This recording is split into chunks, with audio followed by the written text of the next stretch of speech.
It's been 8 years since the release of Deathly Hallows Part 2, and almost 12 since I first read a very unexpected chapter that left my own tears in one of the books that I cherished the most from my teenage years. I remember perfectly the awe I experienced when flipping through the pages of chapter 33 and the blank, longing stare at the wall while my brain tried to process the information it has just received. Severus Snape, the hateful professor that always diminished Harry, he who was the one to take Dumbledore's life. The bullied and troubled double spy was in fact a triple spy. The remorseful half-blood prince was not bad after all, and was actually the backbone for the success of good and love. In fact, he was the bravest hero of them all. I have had 5 read-throughs of the book and countless rewatches of the Deathly Hallows Part 2, and I still tear up at the reveal and the cursefully placed word, always. Even as I write this, I can't help but get emotional at the thought of it. This was not any reveal, but a major plot twist that completely marked an entire generation of readers and viewers alike.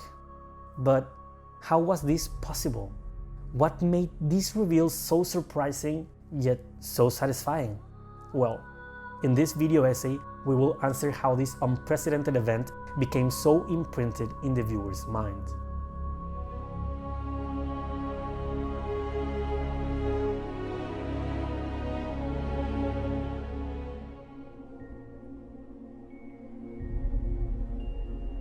When speaking of plot twists, almost everyone, with their proper exemptions, follow a dramatic change of emotions with character motives that go from extremely good to extremely bad, or vice versa. The good to bad twist is usually used when there is a double agent for evil in the protagonist's team, while the evil to good twist are more often exemplified through a redemption arc. The key here is the drastic change of emotions, both in the character and in the audience. While it also needs the foundation of a good plot, character development, setup, and delivery, the common denominator for the success of a climax or twist is in fact emotion itself.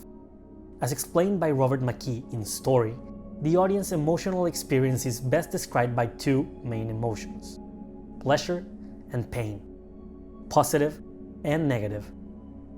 The audience experiences these emotions best when the story takes them through a transition of values. The changes in emotional profiles work for a climax or twist better when this change goes through great extremes.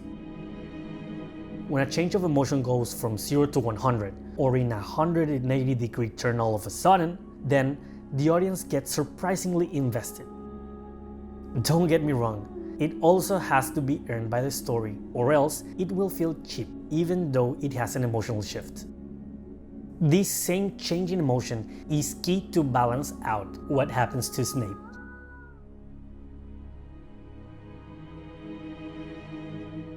Since the very beginning, J.K. Rowling slowly teaches the audience that Snape is a threat, somebody to be suspicious about only because Harry hates him. The audience obviously sets his mind around most decisions and opinions made by Harry because the story is heavily centered on him and his view of the world. This is done to a point that the audience is so invested in Harry that the audience defends him unconditionally, even though sometimes Snape earns the benefit of the doubt. These doubts come in the shape of carefully set clues and subversions laid out by Rowling. Take for example how in the first book, Severus Snape actually protects Harry and the stone from Quirrell, to the surprise of the 3 amigos, who heavily insinuated that Snape is plotting to steal the stone for you-know-who. Another example is the fact that he is a close member of the Order of the Phoenix. And let's not forget the relatability and empathy that J.K. Rowling aims to generate with Snape's backstory, and the discovery that the always perfect James Potter was in fact his relentless bully. All of these points and more are used by Rowling to toy with the audience expectations, so the subversion and its delivery are even more impactful. Snape was very much loved after his twist because this technique of transition of values, and Rowling's clues that toyed with our expectations were so well put together. This was a complete 180 twist where we have the murder of Dumbledore fresh in the back of our heads, since it happened on the ending of the previous book. Now, these concepts are more typically used for scenes, chapters, and even complete movies. But since a series of a book or movies is actually, in the overarching macro lens, one big concrete story, these techniques work when defining each book as a chapter in the story. When dividing the whole Potter story by its books, Dumbledore's murder and the clear dark side embrace from Snape happened just less than one book apart to the reveal that he was key to Harry's success, and also just one book apart after we finally felt sympathy for him after learning how James bullied him. So we can confidently say that this twist happened between two chapters of the overarching story. If, for example, Snape's actions that defy him so clearly into Voldemort's side would have happened in the 4th book, and you still leave his final reveal until the 7th, then the results wouldn't have reached the audience hearts as effectively. Another reason why Snape reveals work so well is his own motivation, which is his love for Lily. Love is the key driver that is deeply rooted inside the core of the magical world of Harry Potter.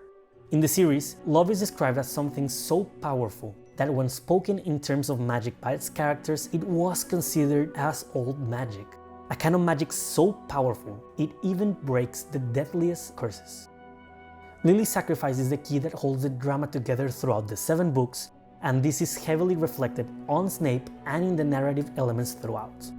So what better motivation for Snape and his ultimate reveal than love itself? Voldemort's ultimate failure was his abnegation for love. Underestimating its power was his ultimate doom, since he couldn't see that his closest ally was in fact the most loyal, but to his enemies. Voldemort never really saw Snape's true intentions, because he doesn't understand love, and that was his deadliest sin. Snape's arc is a masterclass in character building, since his redemption arc was effective and memorable, despite being mainly built behind the scenes, something very uncommon in storytelling. Usually, in a redemption arc, the audience needs to see the character in question earn his or her redemption. The audience needs to see his flaws take effect and his constant struggles during his attempts to become better, so that we as an audience can become more emotionally attached and buy the whole redemption. The achievement for Rowling is that she kept Snape always faithful to Lily through 7 long books by making him earn his redemption from his deadly mistake that led to the death of James and Lily, with a strong reveal at almost the last minute when Harry and the audience were ready for the truth. His redemption arc works behind the curtains because of the huge amount of sacrifice he withstood. We get to see the suffering of his broken heart as he held Lily's corpse in his hands, how he struggled to like Harry because he was the physical embodiment of James, but at the same time was motivated to do good because being able to look at Lily's eyes through Harry kept her memory alive. We got to see his pain as he killed Dumbledore, somebody who he loved and respected, as a form of mercy kill, since he was an agonizing old man already doomed to a painful death, and because it was necessary for saving Harry and Draco's soul, and also because he had to silence the reigning doubts of the Death Eaters. And finally, we see how something so pure as the embodiment of his Patronus was still a doe after all this time. Severus Snape's sacrifice was perhaps one of the most powerful ones in the series besides Lily's. He didn't do it for the glory, or even Harry's moral cause. He did it for Lily and his eternal promise of love. Rowling masterfully crafted a twist by staying true to her story themes, by correctly developing character, using value transitions, and subverting expectations. Her story defined a generation and will most likely stand the test of time, all thanks to the amount of dedication she laid on the paper, developing plot threads as intricate, heartful, and satisfying as the one of Severus Snape.